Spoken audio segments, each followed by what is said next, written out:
Hello friends, আজ রাতে রান্নাটা কিন্তু দেখো তোমাদের সাথে একটু শেয়ার করব। তো দেখো আমি কিন্তু অলরেডি কুমড়ো কাটা শুরু করে দিয়েছি। তো দেখো কুমড়োগুলো আমি ছোট ছোট করে পিস করে কাটছি। এবারটা কুমড়ো কাটা হয়ে গেলে তারপরে কিন্তু আমি আলু কাটবো। তো সবাই দেখো একটু ভিডিওটা দেখো। এবার কিন্তু আমি আলুটা কাটবো। আলুটাও আমি ছোট ছোট করে কেটে নেব। কুমড়ো আর আলুর তরকারি খেতে কে কে পছন্দ করো? আমার কিন্তু খুব একটা বেশি কুমড়ো তরকারি খেতে ভালো লাগে না, কিন্তু মাঝে মধ্যে একটু লুচি দিয়ে বেশ ভালো লাগে কুমড়ো তরকারিটা। এবার আমি কুমড়োটা দেখো ধুয়ে নেব। তো সুন্দরভাবে একটু ধুয়ে নিলাম কুমড়োটা। তো ছোট ছোট পিস করে তার ভেতরে লঙ্কা দিয়ে দিয়েছিলাম। তো দেখো সুন্দরভাবে একটু ধুয়ে নিচ্ছি। তারপরে আমার ধোয়া হয়ে যাবে। দেখো ধোয়া হয়ে গেছে আমার কুমড়োটা। তো তোমাদের সাথে একটু দেখিয়ে দিই কেমন ধুলাম। দেখো তারপর আমার মা এসেছিলো, তাই চাউমিন নিয়ে এসেছিলো। তা এই যে সবাই বসে একটু চাউমিন খেলাম। তো দেখো চাউমিন খেতে কিন্তু সবারই মোটামুটি ভালোই লাগে। তা আমারও কিন্তু খুব ভালো লাগে চাউমিনটা খেতে। আর চাউমিনটা কিন্তু খুব টেস্টি ছিল। দেখো তাই ভাবলাম একটু তোমাদের সাথে ভিডিও করে নিই, কেমন হয়েছে অবশ্যই জানিও। চাউমিনের ভিতরে বাদামগুলো আমার বেশি ভালো লাগে খেতে, তার সঙ্গে একটা ছবিও তুলে নিলাম। তো দেখো এবারটা কিন্তু আমার মা কুমড়োর তরকারিটা বসিয়ে দিয়েছে।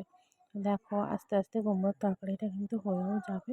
কুমড়োর কালারটা কিন্তু খুব সুন্দর এসেছিলো। দেখো এটা কিন্তু কুমড়োর কালার। তারপরে যখন কুমড়োটা হচ্ছিল এই ফাঁকে আমি তরকারিটা কিন্তু আমার মাই রান্না করছিল, কারণ আমার থেকে কুমড়োর তরকারিটা আমার মাই ভালো রান্না করতে পারে। তো দেখো অলরেডি কিন্তু আমার কুমড়ো তরকারিটা হয়েও আসছিলো। কুমড়োর সাথে কিন্তু লুচিটাই একটু ভালো যায়। তো আমিও ভাবলাম যাক আজকে রুটির থেকে একটু লুচিই খাওয়া যায়। তো প্রত্যেকদিন রুটি খেতে খেতে আর ভালো লাগে না, তাই ভাবলাম একটু লুচি করি। তো দেখো কুমড়োর তরকারি কালারটা কিন্তু খুব সুন্দর এসেছে। তোমরা কে কে কুমড়ো খেতে ভালোবাসো অবশ্যই কমেন্ট করে জানিও। আর আমাদের তরকারিটা কেমন লাগলো সেটাও তোমরা কিন্তু জানিও। তো দেখো তারপরে আমি ভাবলাম ময়দাটা মাখা যাক। তো এই দেখো ময়দাটা রেডি হয়ে গেছে। এর ভিতরে কিন্তু আমি চিনি, লবণ, তেল সবই দিয়ে পুরো রেখে দিয়েছিলাম। তারপর একটু পরে আমি ময়দাটা মেখেছিলাম। এই দেখো আমার ময়দা মাখা কমপ্লিট হয়ে গেছে। তারপরে কিন্তু আমি ছোট ছোট করে গোল গোল করে রেখে দিয়েছিলাম। ময়দাটা কিন্তু আমার বেশি মাখা হয়ে গেছে, কারণ আমি একটু বেশি লুচি করব না, কম লুচি করব। তো দেখো এই যে আমি বেলছি লুচিটা। তো তারপরে আমি আস্তে আস্তে লুচিগুলো সব ভেজে নেব। আটা কম পড়ে গেছিলো বলে ফ্রিজে রেখে দিয়েছিলাম, আর অল্প কটা লুচি করেছিলাম। তো দেখো তারপরে আমি কড়াই বসিয়ে দিয়েছিলাম। এই দেখো তেল অলরেডি গরম হয়ে গেছিলো। তারপর আমি একটা করে লুচি ছেড়ে দিলাম তেলের ভিতরে। আস্তে আস্তে হচ্ছিলো। তারপর আমি অল্প অল্প একটু তেল দিয়ে তাই লুচিগুলো ফোলানোর চেষ্টা করছিলাম। দেখো লুচিতে তেল বেশি না দিলে ফোলে না, কিন্তু কড়াইটা দেখে মনে হচ্ছে যে তেল নেই, কিন্তু আমি অনেকটাই তেল দিয়েছিলাম। তো আস্তে আস্তে লুচিটা কিন্তু লাল হবে। দেখো তোমরা কে কে লুচির সাথে কুমড়ো খেতে ভালোবাসো অবশ্যই কমেন্ট করে জানিও কিন্তু।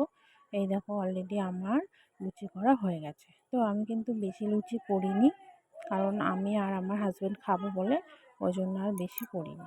তো দেখো এই যে লাস্টে সুন্দরভাবে সাজিয়ে নিলাম। সব খাবারই একটু সুন্দরভাবে সাজিয়ে খেলে সত্যিই মনটা ভরে যায়। তো দেখো সঙ্গে ছিল মিষ্টি, কুমড়োর তরকারি, আম আর লুচি।